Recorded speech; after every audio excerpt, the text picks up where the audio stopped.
and welcome back to Charmed Rewind!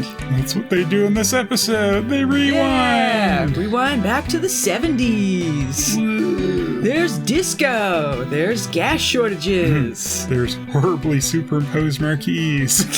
Jaws in the 90s, in the 70s. Seamless. Yeah, hardly tell. Then they use old stock footage, which blends in seamlessly as well. Yeah, it looks real good. They've added sort of a filter to it for the HD, but they've done like a lot of the stock footage and stuff that they use that they don't have HD prints for. They just put like a filter on it. Like, look, it's good. Yeah.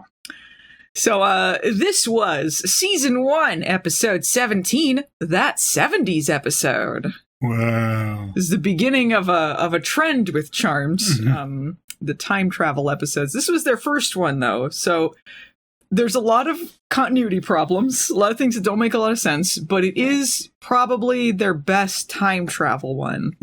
Except, I mean, Morality Bites kinda was a time travel one. They went to the future. But you can also say it's a trend with Charms to use episode titles based on other shows. There's that too, yeah. That 70s show was pretty popular at the time, so it's That 70s episode.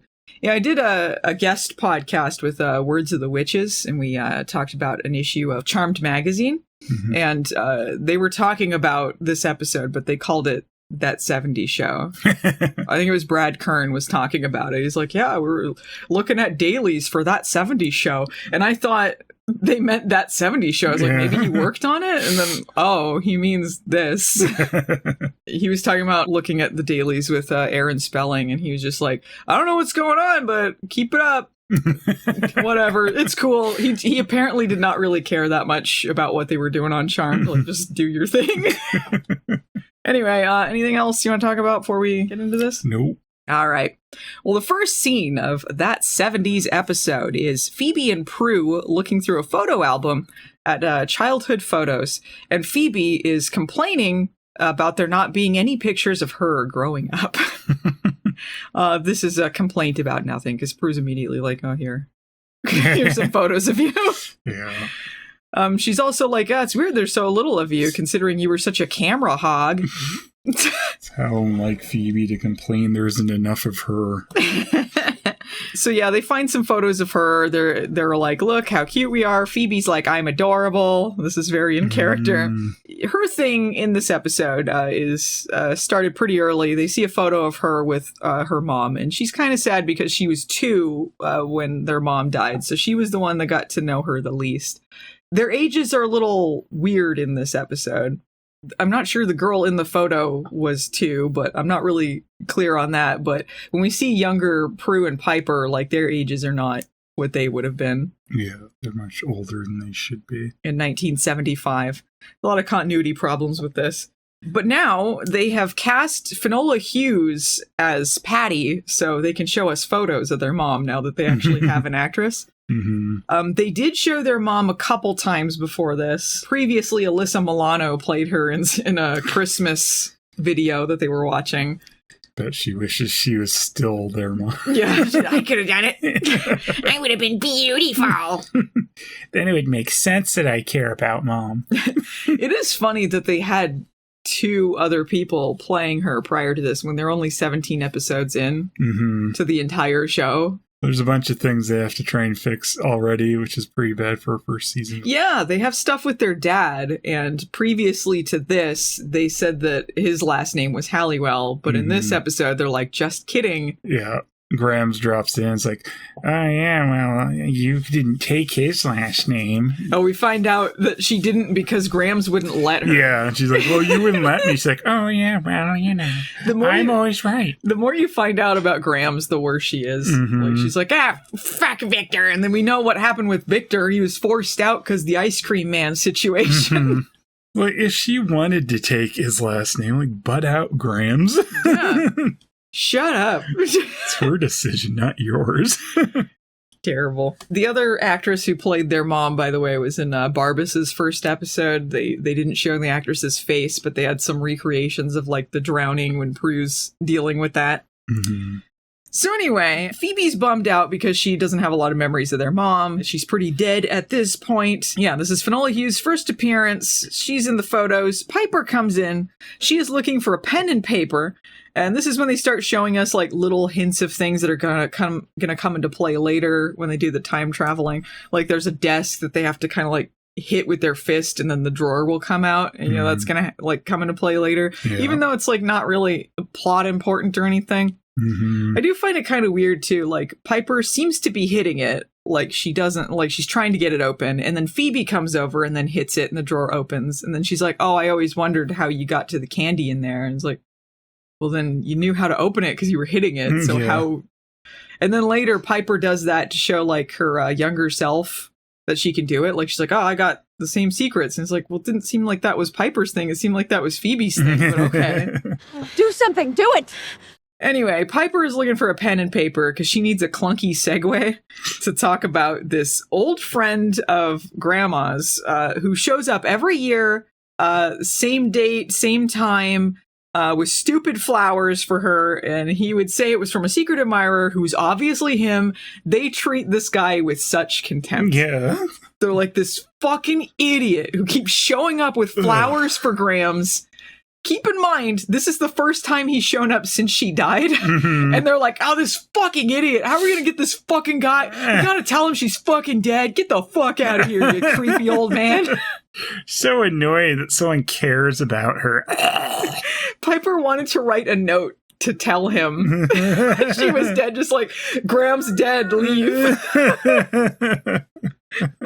What a jerk. Just put a big sign in the yard. Yeah. She's dead, go away. We didn't invite you to the funeral. So he shows up right on time. He's obviously a younger actor in some old age makeup, like baby powder in the hair, mustache. Yeah.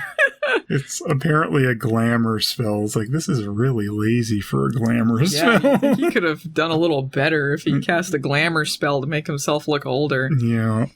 So they open the door, and he's there with the vase of flowers, and then Piper's like, oh, how are you? Contempt for this guy. He almost drops the flowers. Piper freezes him and then complains that this stupid klutz does this every fucking year. Dropping his flowers, and they have to clean up. Idiot. Like, clearly this is a guy who seems to have some emotional problems, like, from their perspective. Yeah. He comes over year after year. Who knows how... Well, we know how many years. 24 years!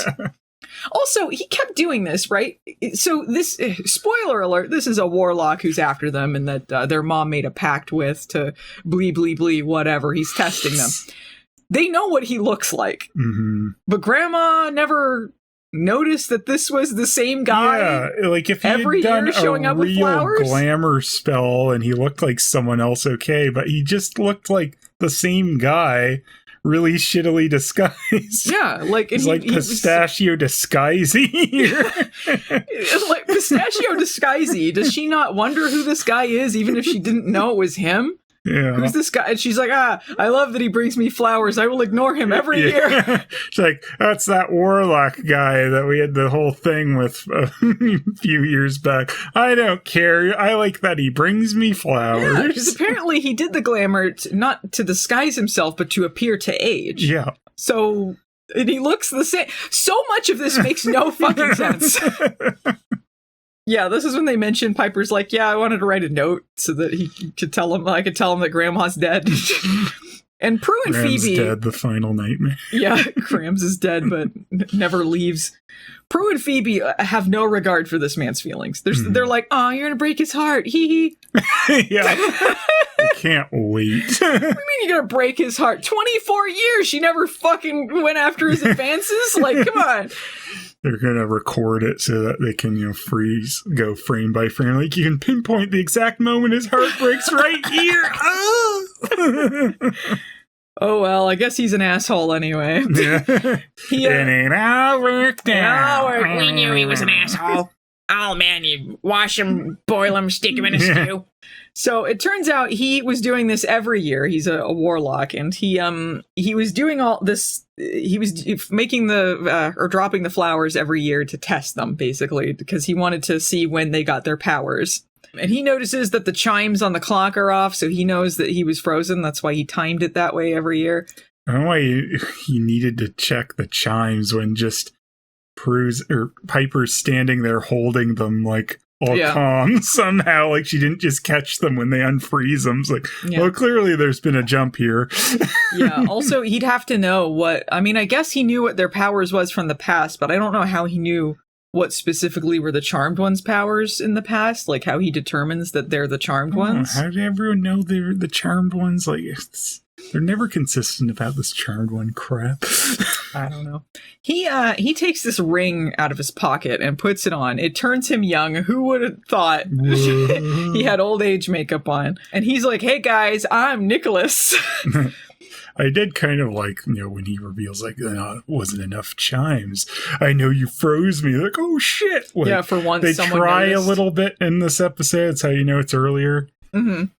Yeah, sometimes people notice things and then they stop giving a shit about the freezing thing being consistent. Mm. They tried to make this guy sort of intimidating a couple of times, which is something they didn't do a lot of later. Yeah, well, he's very plot important to the show because he's the reason that they bound their powers as children leading up into the pilot and all that. He's supposedly the reason they never got to have magic in their childhood. And I mean, when they change things in the past, it really does not make a lot of sense that the show went as it did. It doesn't make sense that they didn't basically do what they did with the three uselesses there anyway. I don't know what was going on with their mom and Grams. I still don't know how it worked out after they left too, but we'll get there. I don't know. It's sadly one of their better time travel episodes, but still like it's riddled with issues.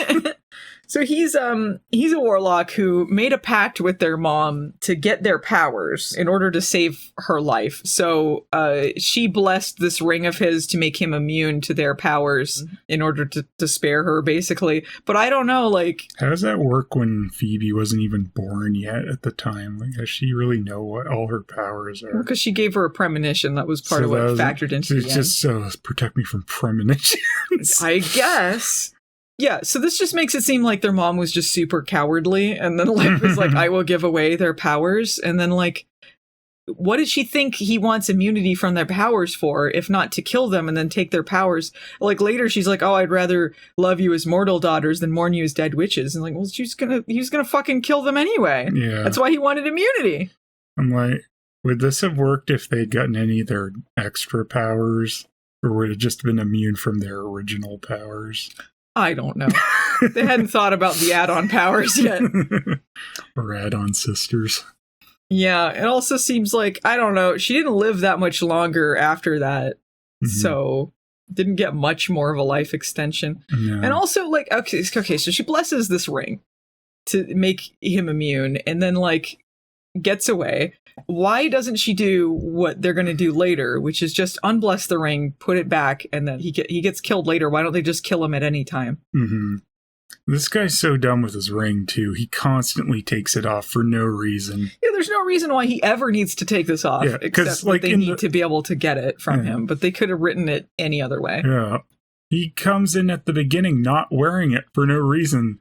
Like, he could have seen that they tried to use powers on him. He didn't need to get frozen to be like, haha, you froze me. Yeah, and he lifts the ring and it makes like a jaguar noise. Like, ah! Yeah. And I still don't know why it makes a jaguar noise. And he holds his hand as if the ring is doing anything, but it isn't. Like, he apparently has these powers where he can, like, boil their blood or something. Yeah. Which, I mean... That sounds like that would hurt a lot, but no, Patty kind of undersells that when he does that. I feel like she sells it more than the daughters do. You know, she does something at least. Yeah. But I feel like boiling your blood would be more... then just... Well, it seems to be enough for her to be like, I'll bless the ring. Yeah. Spare my life. Mm-hmm. Take my daughter's powers. Kill them later. Mm-hmm. Anything to save me. Oh, yeah. He's like, well, I'm taking your powers. I might as well kill you.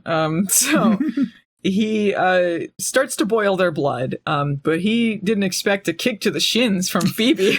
Yeah, that's his weakness. His weakness is Phoebe's kicks, because an Achilles heel. Yeah, she is kicking him all over the place in this episode. Yeah, that's her feet flying he through should the have air. had immunity from kicks. That's the ring he really needed. I don't understand why he couldn't have been stopped before any of this, regardless of this pact. Like, apparently it's just, not that tough. He's got this intimidating sounding power, but he's kind of a pushover. yeah, he's got immunity from the Charmed One powers. He doesn't have immunity from Patty and Penny's powers. Yeah, he sure doesn't. Just go kill him. Just kill the guy. Yeah, and it's really easy to get his stupid ring.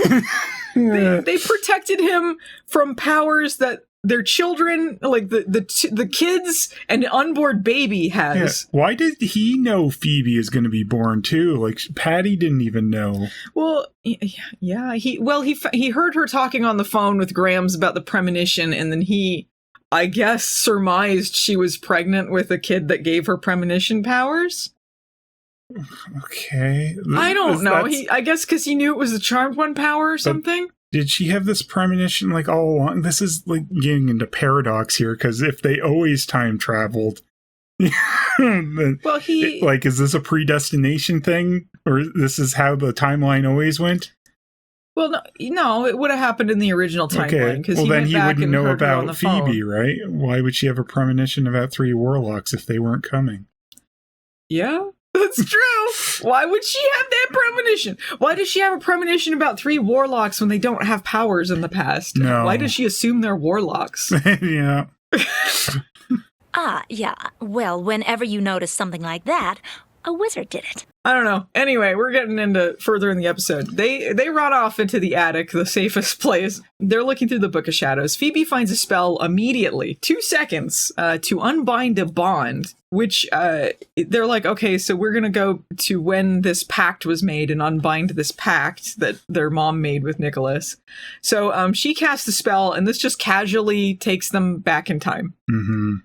Chris has got to be fucking furious in season 6 with all this shit going on. You're like, what the fuck? And then later in the episode, Grams is like, oh yeah, I can cast a time travel spell. Super easy to send you back. It's fine. Mm-hmm. We know she enchanted those go-go boots. You want to know the time difference between that episode and this? When they travel back in time, they meet young Penny in in the 60s. Yeah. And the difference is like 8 years between that and this. She aged a lot. Yeah. That really was the shows episode that was not supposed to be Grams. Yeah, it was supposed to be Patty, but they cast a younger lady to be Grams. Why? I guess they didn't have Finola Hughes or something. Yeah. But why wouldn't they cast someone who could more plausibly be Grams when they changed it? They were lazy and bad. So yeah, they've time traveled to the 70s. They're not aware that they have yet, but then they hear a weird old phone ringing downstairs, and obviously Grandma Ghost's voice. So Phoebe and Piper take one for the team and shove Prue out the door to go investigate. This is so cowardly. Pretty cowardly people in this episode. Yeah, you go die. You're the one. We all know you're the first one to die of us. Like, they don't think they've time traveled yet, but they shove her out the door. Later when she comes in, like, did you see the Warlock? Like, yeah. Fuck you. Yeah, they think the Warlock was still possibly out there. I don't know why they'd think that would be a reaction to seeing the guy that they were running from anyway. Like, oh, I'm really shocked. The guy we just ran from is out there. Prue should have left their asses behind. Yeah. Fuck you. Definitely deserved it after that. Jeez, so, go find Paige and form a new duo. Get rid of those two. So, Grandma Ghost, pre-Ghost, she's downstairs on a rotary phone next to a lava lamp. So, you know, it's the 70s. Mm-hmm. She is talking on the phone with someone. They don't say who, but apparently they're complaining about something her terrible grandchildren have done. because she says something like, not my little angels, they wouldn't do that. Apparently young Prue and Piper are just raising hell through this episode. All they're doing is just being little dumb brats. Yeah, they're using their powers and they don't know what they're doing. They're freezing Andy, who's of course there for some reason. They did establish they knew Andy since they were kids, but it does seem like he just wanders over, I guess, in that stupid cowboy suit. Yeah, freeze! Yeah, it's the 70s. People ain't watching their kids back then. They ain't watching the kids, Piper and Prue, in their house in this episode. So. One of those things where it's like, yeah, maybe the kids' power should have been binded at this point, and then you could have them once they can be responsible. Yeah, this brings up issues that were with Wyatt and Chris as well. Like, they talk about, like, oh, we should bind their powers, but let's not bind their powers. But then they let them do dumb shit all the time. Yeah, then they're even worse, because the dumb little baby can conjure up dragons and other horse shit. He killed a man with a sword. Maybe cool it with the powers. Yeah.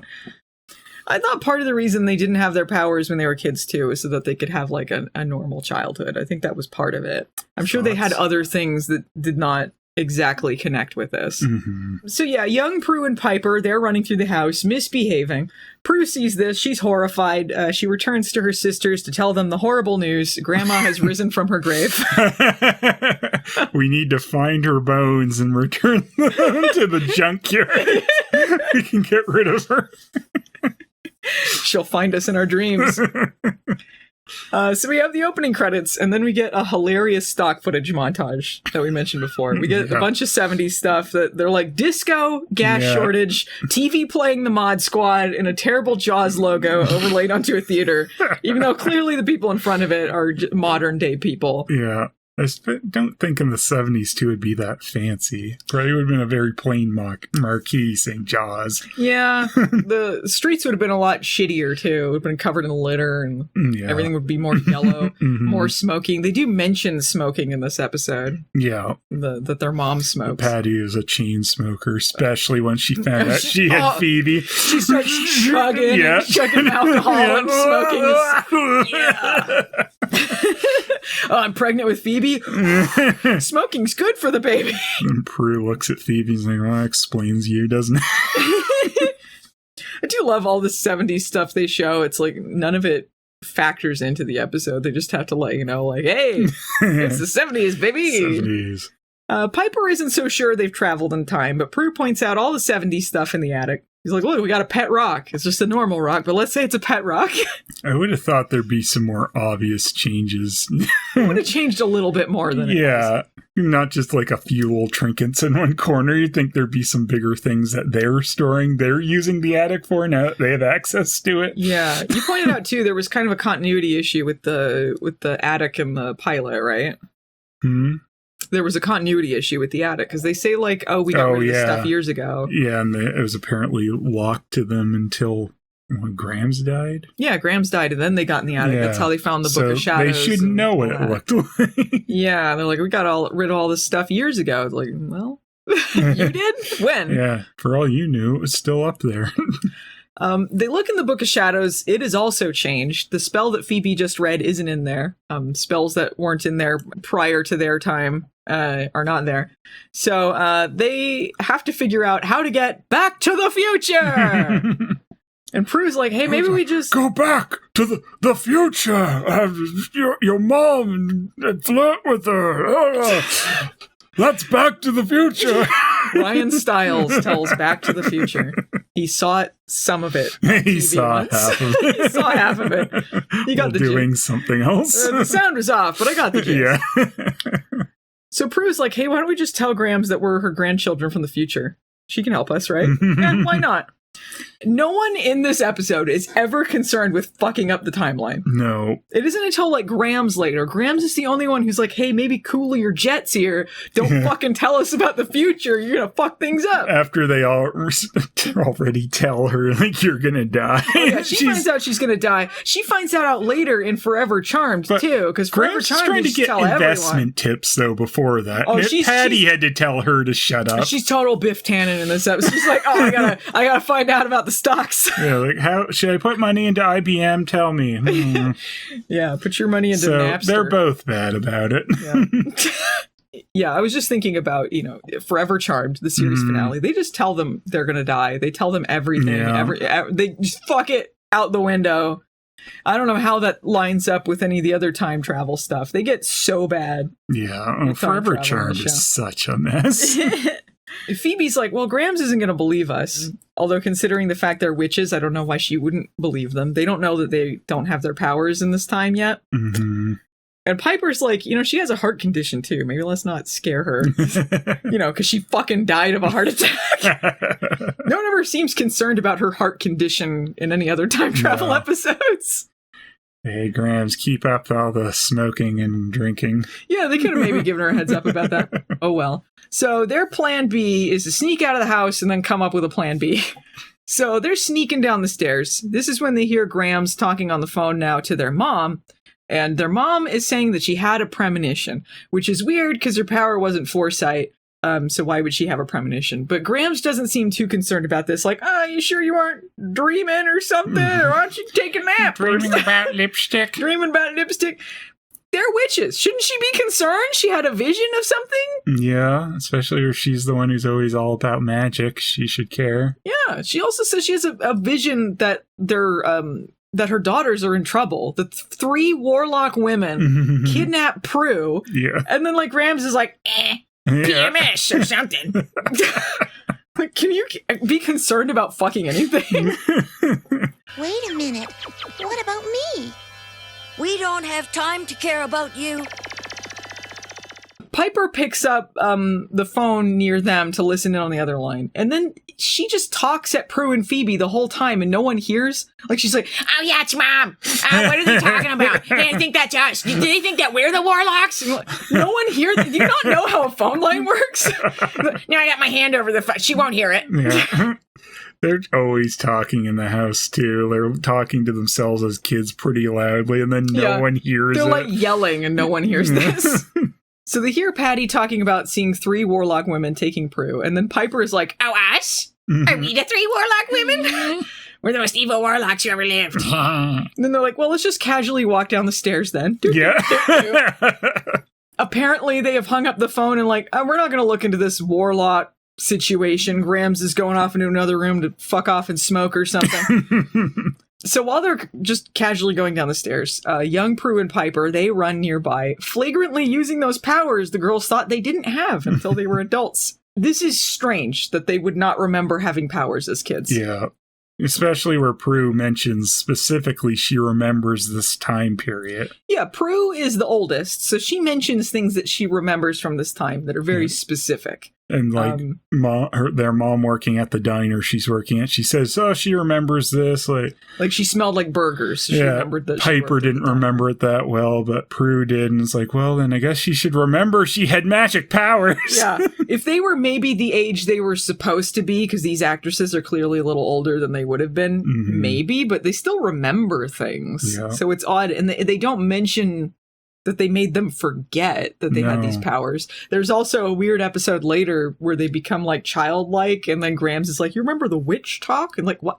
No, they wouldn't fucking remember the witch talk. So they decide to just go into the next room and talk to their kids' selves for no reason. They're like, no concern about paradoxes, fucking up the timeline, whatever. That's just been what happened. She touches herself and then paradox the brigadier wipes out existence. The Doctor Who brigadier touches himself. Yeah, this is when we get our first inkling that Kid, Prue, and Piper are too dumb to live. They see these 3 adult strangers waltz into their house and just smile at them. Yeah. Eee! Yeah, I can't imagine just thinking that was okay. Seeing some strangers strolling around your house. Prue comes over, Kid Prue smiles at her, and they go hi and hug each other. Why? She doesn't know her because she has the same beauty mark? What the fuck? She's so stupid. Patty was right to be concerned about her dumb children. Not concerned enough. This is probably why Kid Prue was nearly killed in the ice cream dimension, because she was so stupid. So Grams waltzes in and then sees this creepy adult hugging her grandchild. And then the funniest thing that has ever happened on Charmed happens. This is why this won the poll, and they were correct to vote for it because of this. Grams sees them, realizes this is the premonition, says, "Warlocks, begone!" flings Prue, Piper, and Phoebe through the house. They weave through the doors and out the door, the front door. Amazing effect of them being flung through the house. They're like screened crap as they have to pretend they're flying through the house. They've got them on harnesses. They're sort of wobbling through the air. Alyssa Milano is obviously laughing. Like she's smiling as we fly through the door. I think maybe in the final shot, because they cut away and then cut back, Shannen Doherty is also smiling as the doors like close on them. Yeah, so clearly they did not get a take where Alyssa Milano is not obviously like, tee. She looks over at like Holly Marie Combs like saying something to her like, hee. Terrible. Warlocks, be gone! Good enough. This is my favorite shot in all of Charmed. Like, I've seen this so many times and it's never not funny. Yeah. Ridiculous. I love to, just Grams throws them out the door and then that's it. She doesn't care. She doesn't go to find out what happened. Also, no follow-up. We find out very easily. They can go right back to the house and go in because that's what they do eventually. There's just an in-between there, but they could have just done it immediately if they wanted to. Yeah, like they could have just been like Barney thrown out the bar and then comes right in behind them. Back in. Like there's no one seems that concerned about this. I also don't know why Patty thought they were warlocks because all that happened in this premonition was Prue hugged herself and then got flung away. They don't use any powers. Like if anything, they should think they're child predators or something. Yeah. Because they can't use any powers. So they just see three strange women in the house and go like, it's warlocks. Yeah. Because they were hugging my kid. So they get flung outside, cut to them running away like, oh, Gramps is really scary. They were right to be scared. And Phoebe's like, I thought it was funny. Prue says, yeah, that was really weird seeing ourselves as kids. Even though like minutes ago she was Smiley McHugs. Yeah. Didn't seem that weirded out by it. So Phoebe finds a newspaper that has the date on it. She determines they're in 1975. Their mother is barely pregnant with her, so she's around technically, but she's not born yet. They realize this is also the day that Nicholas said that he made the pact with their mom, so that's why they were sent back there with the spell. And they determine if they can break this pact, they'll go back to the future! Even though that's not what happens. No.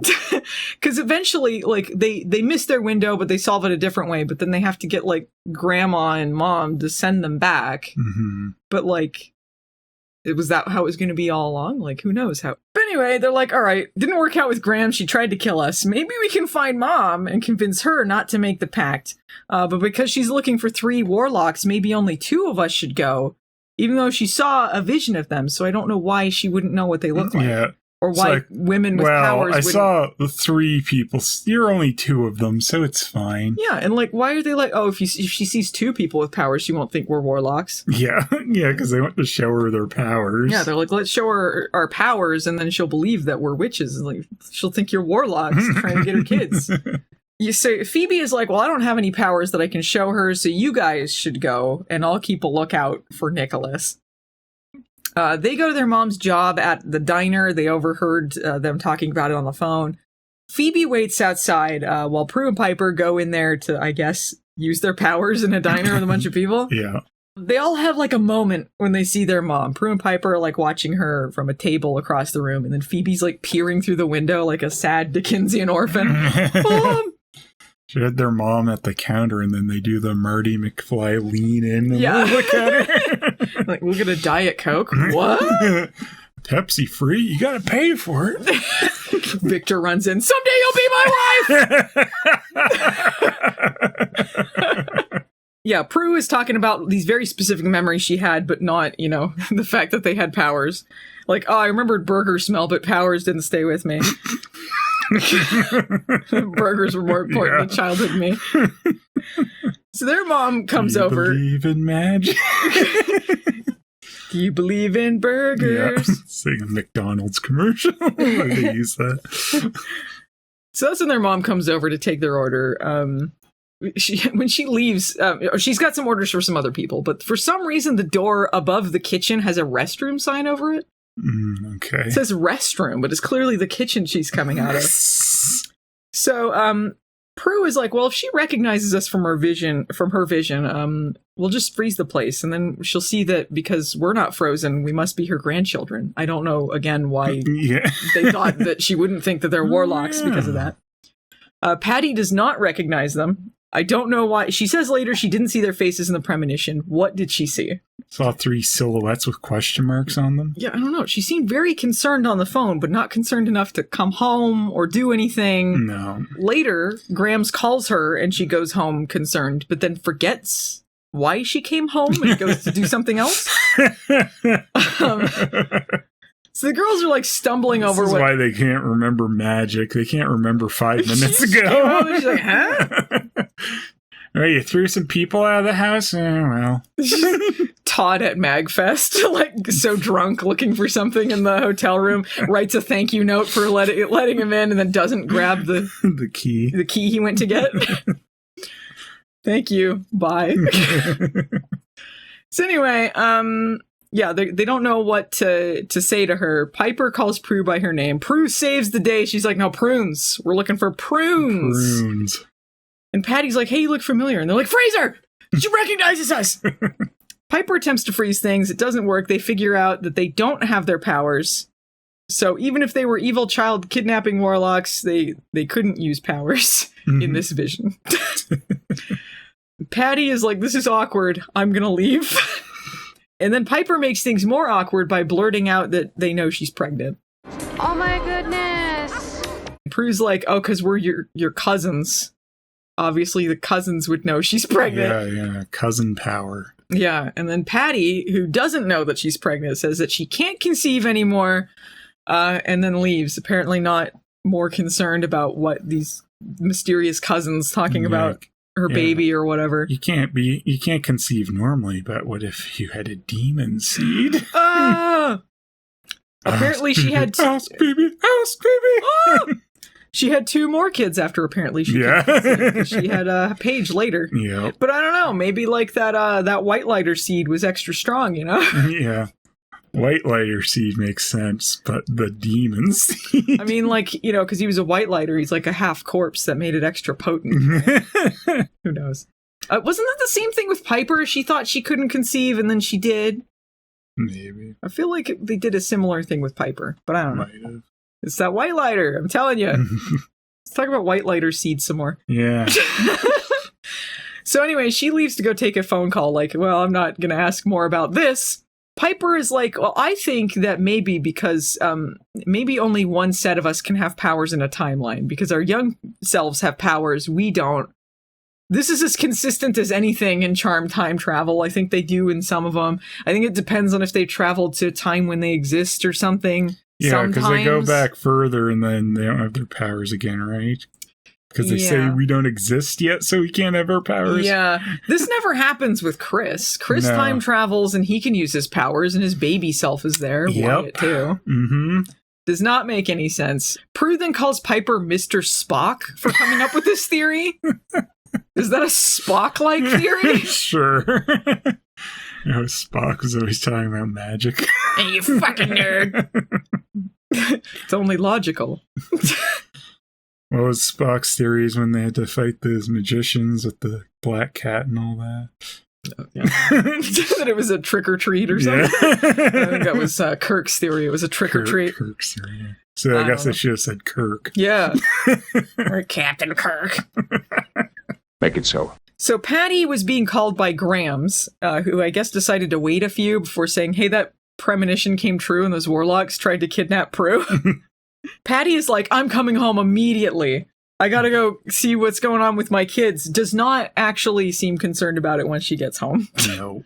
But she rushes off to go check in. She heads out the back, bumps into Phoebe. So she's rushing home concerned for her children, but has time to smile at this woman she bumped into and talk lovingly about both of them being klutzes. Let her question her about anything that fell out of her purse, like crackers. What are these crackers for? Yeah, like, to eat. Shut up. I need to justify having crackers to you. You shouldn't smoke. I'm like, fuck you.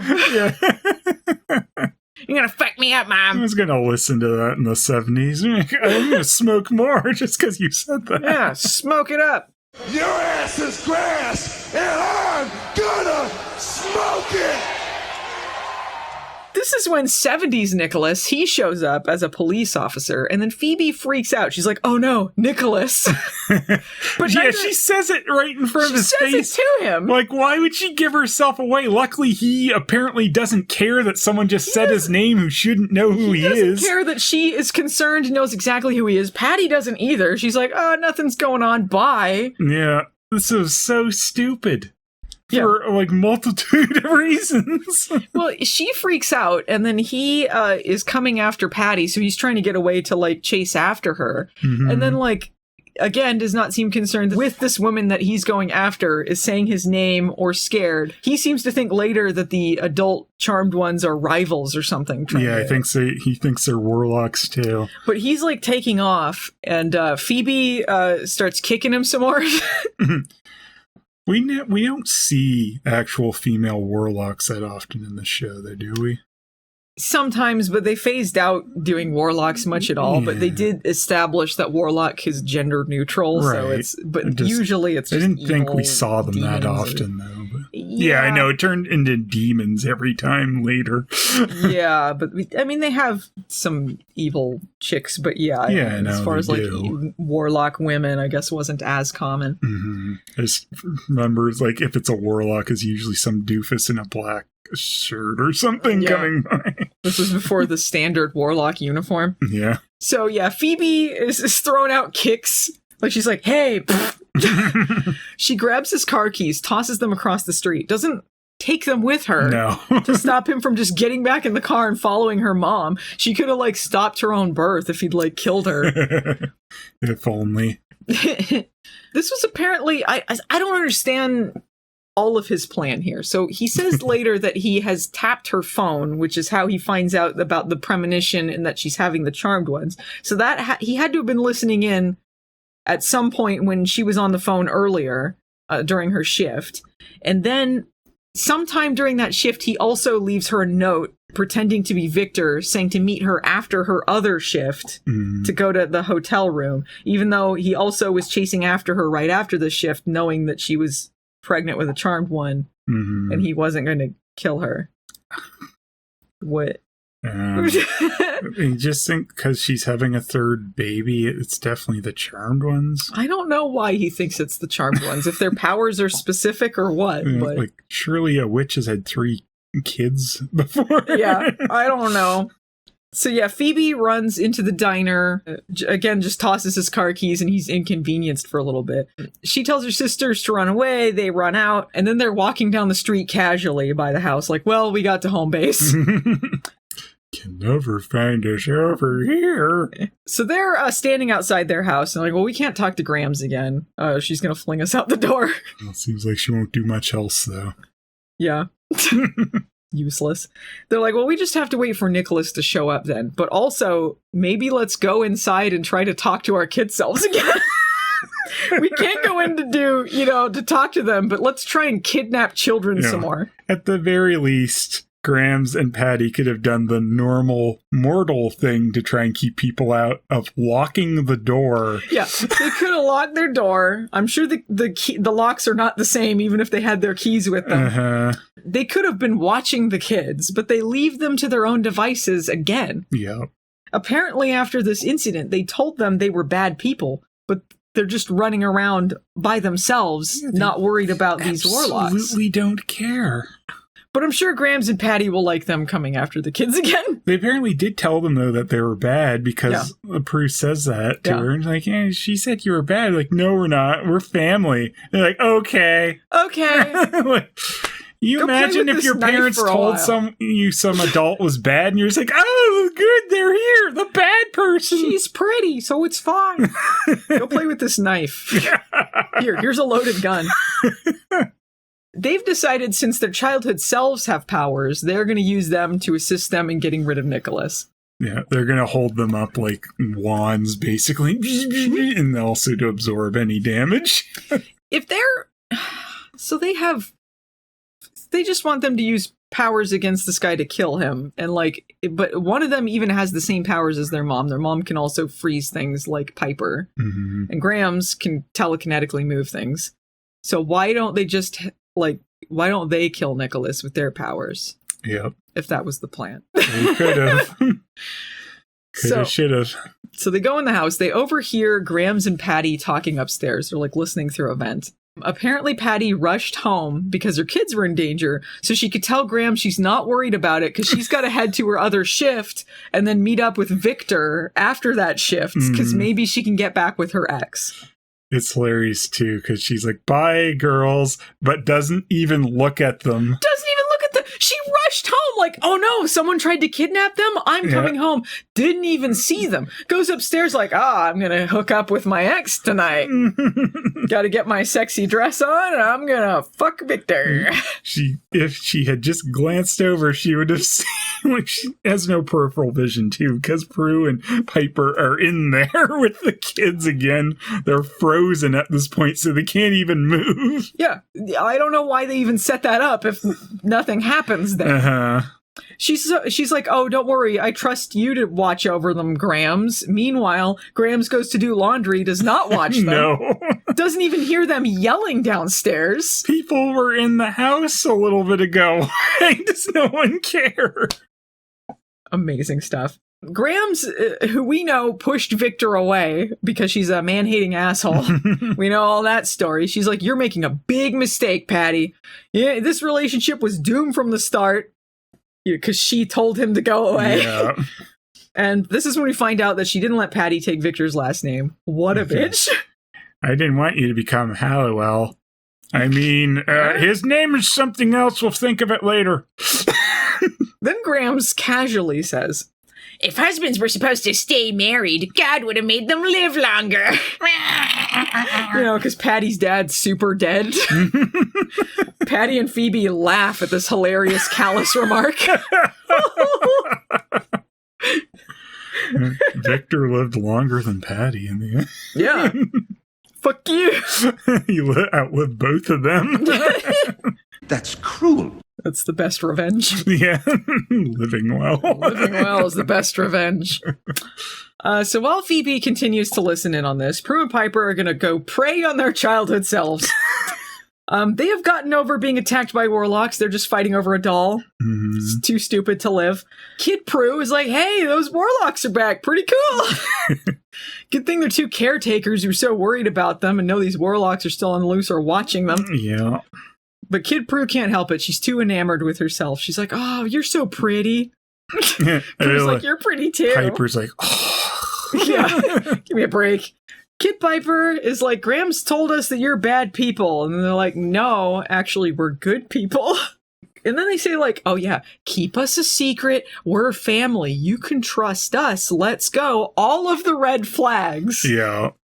Come outside. We have a van out there. It says free candy on it. Free candy. Yes. Kid Piper, at least, is a little bit smarter than Kid Prue. Like, she has, like, a little bit of suspicion of them. But then she finds out adult Piper is also named Piper, so I guess that's good enough for her. This is when adult Piper, shows them the trick with the sticky dresser drawer and then acts like that's her thing, even though Phoebe did it earlier.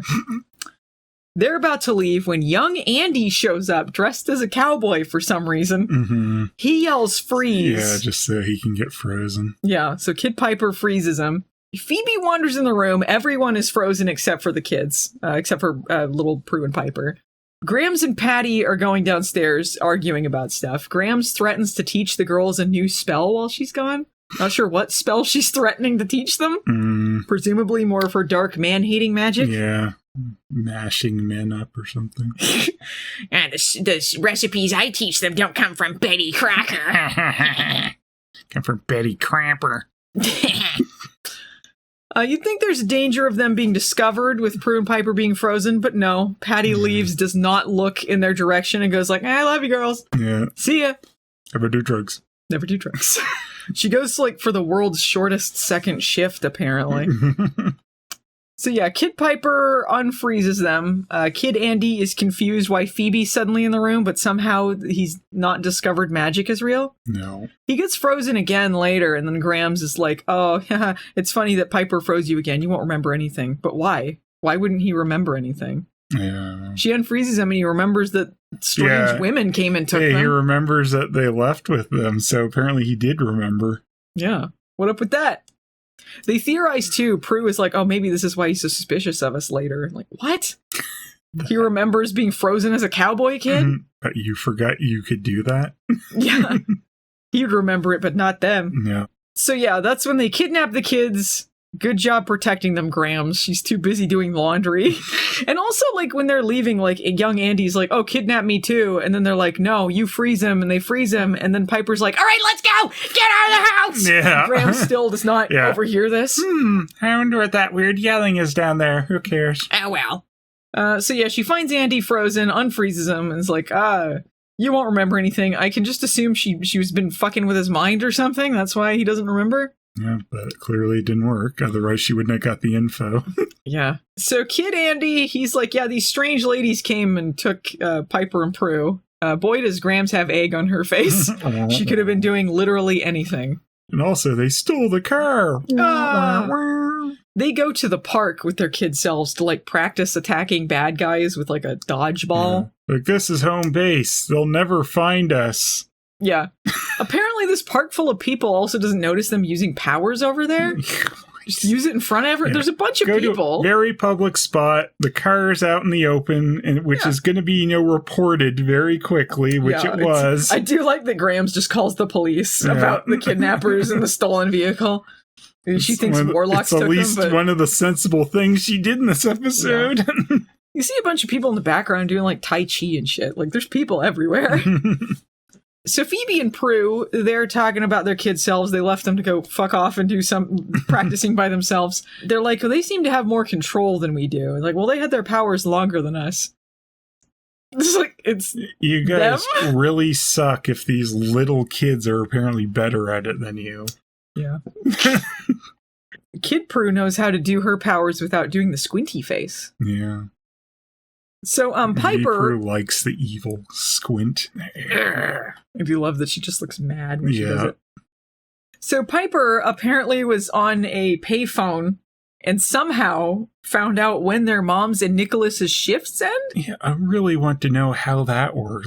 Hello, how long do you work today? Why is... Okay, first of all, this doesn't seem to actually apply to Nicholas, but, like, why... would he be bound to a shift if he's looking for their mom? Mm-hmm. And can you just call and ask when a police officer's shift ends? Yeah. Like, it seems even worse than a waitress. Who'd call for any of them? So Prue is like, all right, I think our younger selves are ready. They've thrown a dodgeball around a few times. And then Phoebe says, no, I'm not ready. I want to stay and get to know Mom a little bit better. And they, I don't know, say shut up, Phoebe, or something. This is when the police show up because Grams reported them. These child kidnapping warlocks. So they get arrested. Meanwhile, Patty has gone to Victor's hotel, or what she thinks is the hotel he's staying at, and then gets attacked by Nicholas because he was the one who left the note. This is the pact that they time traveled back for. Apparently he just ties up her hands or cuffs her. And then, like, goes like, you can't freeze me now. I'm going to kill you unless you bless this ring and then make me immune to your kid's powers so I can steal them later. Apparently this is a good deal for her. Yeah, I don't know. She's like, somehow turns it into, leave the kids alone, though, or something, even though the plan is to steal their powers, so. Yeah, I don't know what she thought was going to happen when he was stealing their powers later. Yeah. That's a problem for future them, I guess. Yeah. This is also how she finds out that she's pregnant with Phoebe, because the premonition that she got. Because he was listening on the phone, and then he realized this was the charmed one. This is how she finds out she's going to have the charmed ones. This is the whole thing that sets up why they don't have their powers in the pilot and all that, but it still just seems like a little rushed and confusing as to how this all plays out. It's so bad. Because again, like, there's a lot of things it feels like they could have changed before the pilot, when Grams dies and they still haven't unbound their powers yet. Yeah. And also, like, so she unbinds their powers by dying, but they still have to cast the Power of 3 spell in the book, in the pilot, to unlock their powers or whatever. So it just feels like that's not consistent either. No. I don't know. Real Charm fans... Power of 3 is always such a messy thing when they act like that's the only way to do something. It's like, there has to be other ways to do these things, or there has to be other charmed ones. Like, yeah. they can't act like these three are the only ones who could ever be the charmed ones unless, they get rid of an actress and then someone else can come in and be the other charmed ones. But it doesn't make any sense for their whole world. This has got to be very frustrating for like super charmed fans who actually know the continuity better than us, because we already know that there's a lot of things that don't make sense, but I'm sure they know every little detail. Like, what the fuck are they talking about? Mm-hmm. This is 17 episodes in. Yeah. They're already like, well, I don't know. The father's last name wasn't the last name, and what happened? They got bound because of I don't know, some stupid guy with a ring and a little jaguar ring. So while this pact is going on, the adult charmed ones are where they should be. Jail! Yep. And Patty goes, I'm going to watch you rot in here. Credits. Then they see Daryl's dad in the prison again. The afro. Fight the man. This is pretty good that they're like jailed for kidnapping themselves. I don't know what they put on the report. Like, did they actually say who they were? They just came up with fake names, or like what for their arrest report? Yeah. Warlocks. Patty says she bails them out. Like, wouldn't she just have to not press charges? Well, Grams was the one who called the police, and she said she didn't tell her about it, so I guess. But yeah, it is her kids, so you would think. Yeah. So Prue and Piper, they're bitching at each other. I do like Piper being like, we're not just trapped in jail, we're trapped in time. And then Prue's like, yeah, I know, I've been following along. I know what's going on. Phoebe's like, well, maybe this is a good thing, because now I can get to know our mom better. After getting out of prison for kidnapping her children, I think we can really bond over this. And she's debating telling her about dying young. But again, no one really seems concerned about the timeline at all. The other two don't really seem to consider, like, maybe we could give her a heads up about this. It just seems like Phoebe is the one. And they have some conversation about it later, but it does feel like maybe there should have been some lip service to, like, we can't really change that or something, considering, like, how close they were with their mom. Especially Prue. Prue was the one that was, like, feared drowning because their mom died that way, and, like, she seemed to have, like, this strong connection here, but doesn't seem that concerned about saving her. Seems weird too, like Phoebe thinking of someone else, but then you have to consider that she's probably thinking about how this would affect her childhood. This will make me have a happier childhood. Maybe if I change the timeline enough, she'll look like me in the past. But I guess things just worked out in their favor anyway, because Patty has shown up demanding answers. She says, "Who are you? How'd you know I was pregnant?" And then Phoebe ADRs in that they're her daughters. That was very weird. What a weird way to reveal that in this episode. Yeah. After all that buildup, like, she's like, "Who are you?" And then cut to something else. And then, "We're your daughters." Your daughters. I imagine that wasn't in the script. Like, it was just supposed to be from the looks, and maybe off screen she realizes it or something. But it's very strange how that plays out. I don't know why they wouldn't have them say it. It does seem weird to do it that way, unless they were just, like, cutting it down for time. But, like, of all the things to cut down for time, that's kind of important. You had all those looks. Why would you cut the actual line being said? Yeah, I don't know. So they smile at each other awkwardly after that ADR line. Patty bails them out. She's still suspicious because, I mean, like, surely her daughters didn't grow up to be them. Please tell me there's a way to fix the timeline. No. It is a very Halliwell thing to be casually visited by their time-traveling adult children, though. More things change, the more they stay the same. Yeah. Patty is like, she believes them eventually. She says, well, I must have named Phoebe after my favorite aunt. We all know what happens to the Charmed One's favorite aunt. So that Phoebe's fucking dead. Favorite aunt. Favorite aunt. I did look that up on the Charmed wiki. There's not a lot of information about Aunt Phoebe. There's some theories about who Aunt Phoebe was, what side she was on. How dead she is. And then she's like, but if you don't like the name Phoebe, like, I can change it. And Phoebe says I was thinking of calling you shit piece. Shit piece. I don't know. I thought it could still be Phoebe. Shit piece. Shit piece. So Phoebe's like, no, I love the name, because there's nothing she doesn't love about herself. Yeah. I was thinking you could maybe change my name to Ask Phoebe. Ask Phoebe? Queen Phoebe? Then she runs to the abortion clinic. She's like, quick, get me more alcohol. So Prue tells her they came back in time to stop her from making this pact with Nicholas, but whoops, too late. They have this teary, loving hug. They do have some nice moments in this with their mom, where it's like they get to see her and they've accepted who she knows who they are now, getting to know her adult children. There's some nice moments in that. I do kind of like that. Yeah. And it's before like death became so meaningless on the show. Yeah. This was their first time meeting their mom when she was properly cast, so it felt like it meant a little more. Yeah. Patty's like, Grams will be thrilled to see you. Cut to her flinging them out the door. You're like, Warlocks, begone!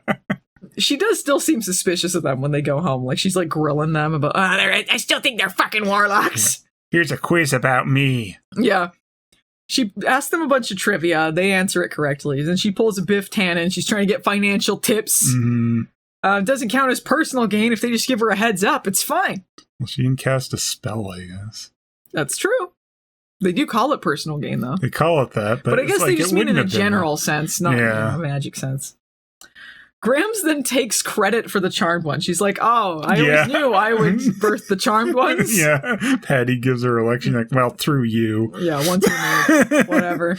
You're part of it, but you're not important. I bet Grams got that water demon to kill her so she could raise the charmed ones. We don't know that she didn't. Yeah, it would make a lot of sense. So this is when Grams determines that when Phoebe's born, they got to bind their powers until they can reverse the pact with Nicholas, which I guess they never got around to in that original timeline. I don't know why that wasn't a priority of theirs. It seems like they could have unblessed the ring, done all the stuff that they do later in the episode. It's so easy because stupid Nicholas never keeps his dumb ring on. Yeah. And like when they go and get it, it's still in the hotel room he'd taken Patty to, and he's nowhere near it. Yeah, he put it back in a drawer and then left. It takes the stupid trio like 2 seconds of going in there to find it. We know he's not immune to kicks, so really they could have kicked his ass and taken the ring if he still had it. Like, they could have shot him with a gun. They could have done a lot of things. I really thought, too, the plan was to take the ring, unbless it, and then put it back before he notices. Yeah, and then they don't. Then they forget to do it because they're going to do that, and then they try to send the girls back, and then it doesn't work, but they don't continue with the plan that they should have been continuing with, even if the girls had not gone back to the future yet. Why? Yeah. Why don't they do that? And then that makes him come back to the house. And then why doesn't he remember any of this happening and go like, hey, what the hell? You took my ring. Did you do anything to it? Yeah, it doesn't make any sense because they act like this is going to somehow, I don't know, not have been in his mind when they go back. Like, I don't understand what the hell she was saying. Graham says some bullshit about like he won't remember because the time will continue where it was. But then why is he attacking them if the ring was unblessed? Then they would have used their powers on him in the doorway to begin with and not even done any of this. Why would time continue from where it was if they alter the timeline? That doesn't make any sense. Yeah, and what happened when he found them in the 70s and said, give me my ring back? They're like, oh, my bad, and give it back to him? Yeah, you can't say, like, time will continue. Like, then you're saying you can't change the past, so they did nothing. But they did do it because his ring doesn't work. Yeah, and again, the ring only makes him immune to the Charmed One's powers. It doesn't make him immune to other people's powers. It doesn't make him immune to anything that they could have done to him. Yeah, they could have cast a spell. They could have done these things. They had 24 years to take care of this guy. And he kept showing up at the house and Grams was there. And she didn't notice that it was the guy? With him and his pistachio disguisey mustache. Hello. I am someone else. If you think about anything in this episode, it doesn't fucking make any sense. No. I don't know why they added this backstory. I'm fairly certain in the pilot, I mean, I know they didn't mention why they bound their powers, but I just feel like whatever their original reasoning or thought was, like, oh, they just wanted them to have normal lives, or maybe until they're to protect them because they're the charmed ones or something. They could have just stuck with that instead of adding this weird backstory that makes less sense the more you think about it. This being the reason their powers were bound should not have been a part of it. Yeah. Stupid dickless. So they're like, well, if we do this and you bind our powers, we're just going to repeat exactly what we did before. Because, oh, by the way, you never reversed this. And Grams, also, you're dead. Yeah. She's like, huh? I thought I was immortal. I hate to live on forever. Phoebe is starting to tell Patty she dies too, but Grams is like, no, we can't know anything else about the future. No. You told the important one. Yeah. We don't care about her. Cut to the series finale. Nobody gives a flying fuck. Yeah. Who knows who dies? And they also forgot that they were having the charmed ones or whatever. Yeah. They find out about this here, and then later they don't know, and I don't know. Yeah. All part of Forever Messy. So, Grams is the only one who seems to have any common sense regarding changing the timeline. Maybe don't tell us everything. So their plan is to steal Nicholas's ring. Stock tips. Yeah. So their plan is to steal Nicholas's ring, have Patty unbless it, which again is an option she didn't seem to think she had in the original timeline. And then when the girls go to get the ring again, while Grams writes a spell to send them back to their own time. Because again, she could just do that. They're like, oh, you can do that? And she's like, we're witches. We can do anything. Mm-hmm. I guess you fucking can. Yeah, apparently. So they have a short scene where they break into Nicholas's hotel room. He has the ring in a drawer, and then they just grab it and go home. Yeah. Nothing happens. Easy, they just go in there and 2-second mission. This scene feels pointless, even though it was a plot thing, but like, it's just so easy. It's so easy. He's a big idiot. He has no reason to take this ring off. I don't know, maybe he just constantly is like, I'll be protected from those powers, but I don't want to be protected right now. Why did he stay in the hotel? Back in my junk drawer. Why did he stay in the same hotel room and then keep it in the same place? If he thought he didn't need to wear it till he was going to fight the charmed ones, he could have just moved on. Why was that legit where he was staying? You think that would have just been a place he lured Patty to? I guess it's a hotel room to do whatever, but... He could have not taken her to where he actually lives. Well, no, he was staying, but he wasn't living there. But he lured her there as pretending Victor was staying at this room. Yeah. He also works in town because he's a police officer with shifts, so why does he not have a real home to go to after the hotel? He should. Yeah, that should have been... That should have been where his ring was. You know, this makes no sense. Well, anyway, they go home with this ring. They have the spell set up to send the girls back to their time. They're going to do that, unbless the ring, and then put it back in the hotel room, which is not what they end up doing. While they're distracted, Phoebe writes a little note for their mom saying, heads up, here's the day you die and how you die. This is something she ends up changing her mind on later. They say their tearful goodbyes, and the girls go, back to the future! But of course, even if she had done that, time would have resumed from where it was, and Patty'd still be dead. I don't know. Doesn't really make a lot of sense if you say it like that. I thought it was weird when they went back to the present. Grams has built a giant casino and become president. She's ruling the country with an iron fist. They're like, no! Yeah. Not Grams' casino. Just kidding. The spell didn't work. It is funny because, like, Patty and Grams are having a moment like, oh, they were wonderful. We love them. And then they just appear like, what? Ugh. Your fucking spell. Yeah, you sent them forward 10 seconds. Good one. They're bitching about the shitty spell, like, why didn't it work? They determine they need the power of 3 to complete this spell. I thought if they just undid this pact, it was supposed to send them back, but whatever, who knows how this works. Yeah, they need it doesn't make any sense why they need the power 3. Grams thinks this should be easy, but then it's like, oh wait, no, it's something we can't do. I thought we could do anything. Without these specific charmed one powers, but also I can enchant go-go boots like you were talking about, which will cause time travel really easily. Or dumb kids can do it because the power goes off on their Xbox and they want to find out what happened. So anyway, they're like, the power of 3 can still happen here because little Piper and Prue have their powers and unborn Phoebe has her powers. So if they work with Patty, the kids and Patty work together, they will be able to constitute the power of 3 and then send them back to the future. So this is when Nicholas busts into the house in a leisure suit, so you know it's the 70s. And then Grams uses the old Warlocks Begone on him. Yeah, wee. He laughs all the way home. Then Phoebe and Prue are like, you go upstairs, Grams. We don't want you to get hurt. Us, the people without powers, are going to go fight him. Once again, he is no match for Phoebe's kicks. Yeah, kicks and breaking chairs over him. Yeah, Prue gives him the chair. So funny. So yeah, they could have taken care of him super easy with just some self-defense training. They didn't need any of this. He should have gotten a ring to protect him from kicks. So upstairs, Kid Piper, Kid Prue, and Patty, they say the spell again, and that's when they send the adult charmed ones back to the future! Again. Yeah, and they're like, well, time will continue where it left off. It doesn't fucking make any sense, but they go back to the attic where they were when they time traveled, and the ring is unblessed. He's still going upstairs. I don't know what, if the ring was unblessed, he wouldn't have even made it upstairs. They would have killed him in the doorway. Yeah, and it's so stupid, because they still made this timeline happen. So what did he do? When he got there, he's like, they just said, oh, here, sorry, we took the ring. You can have it back. He's like, I assume you did nothing to it? Yeah. Okay. Yeah, I don't know. And if they were able to, like, I don't know, fuck with his mind or do something like that, you'd think they would just kill him. Yeah. Just get rid of him. They could have just got rid of him themselves, too. Yeah, they might as well have. Well, Warlocks, they're at it. Warlocks Begone and then crush his head in on a pole or something. Like, this time will resume from where you left does not work for having made changes to the timeline. You can't say it like they're trying to have it both ways. It doesn't work. Yeah. So he comes in with an unblessed ring. Prue blasts his ass into their cabinet of empty boxes. Mm-hmm. Like there's just a bunch of empty cardboard boxes in it. This cabinet's real shattery too. Like doesn't take a lot. Just oh no, the empty boxes! But I thought we got rid of those.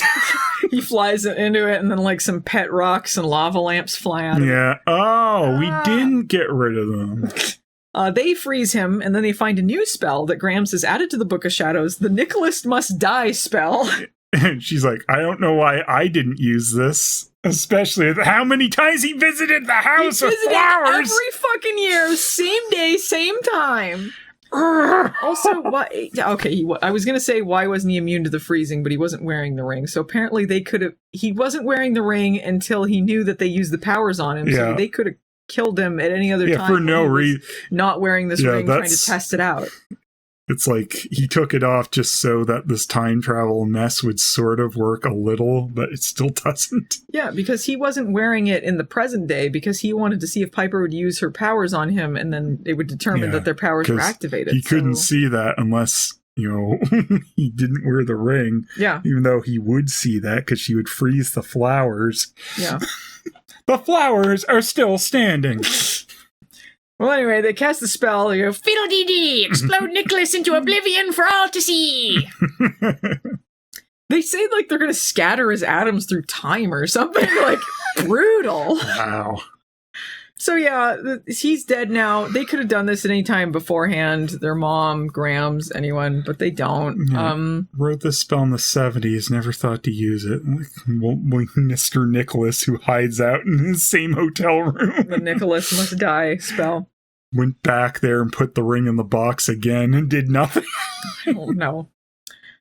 Well, later, the girls are looking at old photos once again. Piper brings in the vase of flowers that he gave them. And then she's like, well, they're perfectly good flowers. If we got rid of flowers that we got from creeps, we'd never have any in this house. Phoebe reveals that she wrote that note to their mom, but decided not to give it to her because she had to let her go. She finally got her time with her mom. She had to let her go. I wonder if her mom would have thought differently. Like, her mom should have ripped it up, but then they see her walk through the door and she taped it back together. They're like, well, I had to let her go. And the day was saved. That's nice. Fuck you. You had to let her die. Yeah. She also, she took a photo before they left, and she's like, this is the best photo of me I've ever taken. Yeah. Like this photograph. Reminds me of a photograph. Anyway, that's the end of the episode. What are your final thoughts on that 70s episode? It's better than Later Charm, but it's still a time travel mess. But it has the best shot of the series in it, so cut that going for it. Warlocks Begone. I feel like there's some attempts. Like Nicholas is... They try a few times, but he's also he's not good enough for all this lore to have been put on him. I feel like they needed something scarier or something to have caused all these things. It's a little bit of a letdown when you think that that's the impetus of their powers being bound and all that. I don't know. It's messy, but it's okay. It has good character stuff. It's just if you think about the story for 2 seconds, like it all falls apart. Yeah, there's way too many times these things should have been fixed well before it gets to where they were at. I would say it's an enjoyable episode. It does make your head hurt a little bit, but they have enough good character moments, and they do have Warlocks Begone, which is truly probably my favorite Charmed moment ever. Grandma Ghost's best moment for sure. All right, well, do you have a Margoyle or a Carman, Phelan? It's Grams for being an idiot.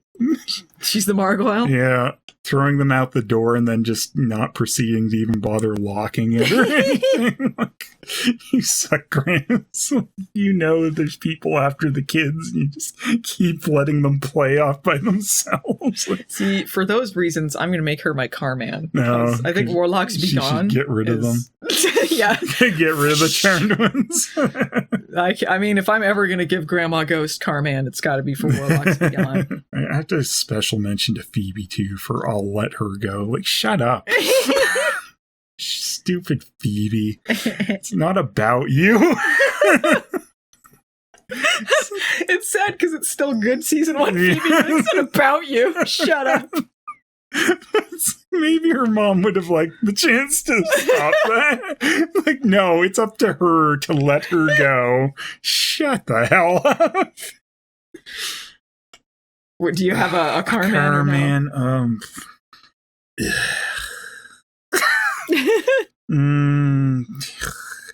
it's like anyone who did something cool also did something stupid. So it's kind of hard. Prue, I guess.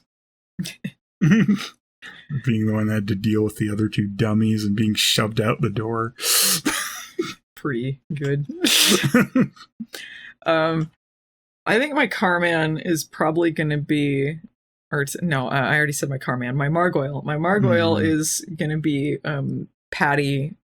I think Penny is also both Carman and Margoyle. Yeah. Because it's sort of the kids crap. Yeah, it's sort of the same problem. They could have gotten rid of Nicholas. They don't.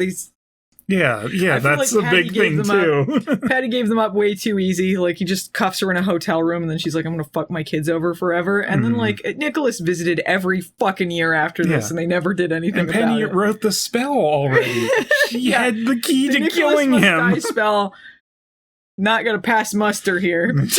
Why didn't you use it? Pretty dumb. Anything else to say about this episode? No. All right. Well, if you guys enjoyed this podcast, we'd appreciate it if you liked, subscribed, or reviewed wherever you're enjoying this podcast. You can listen to us wherever audio podcasts are enjoyed. You can also watch us on YouTube under youtube.com/movie nights the series, at youtube.com/Phelan. You can support our shows on Patreon, see things ahead of time, or vote for Charmed Rewinds. I'm at patreon.com/movie nights. Phelan is at patreon.com/Phelan. Thanks to Peter Hunter for editing the podcast and the amazing theme song. You can find his stuff on YouTube at Pretor Hunter. You can also listen to his podcast at themonstersaredupodcast.com. It's a Twilight Zone podcast that he does with his wife. What hashtag should we use, Phelan? Hashtag Grams Begone. Hashtag Cowboy Andy. Yep. Hashtag not about you, Phoebe. All right. I think that'll do it for us. We'll see you Charmanders next time. Bye.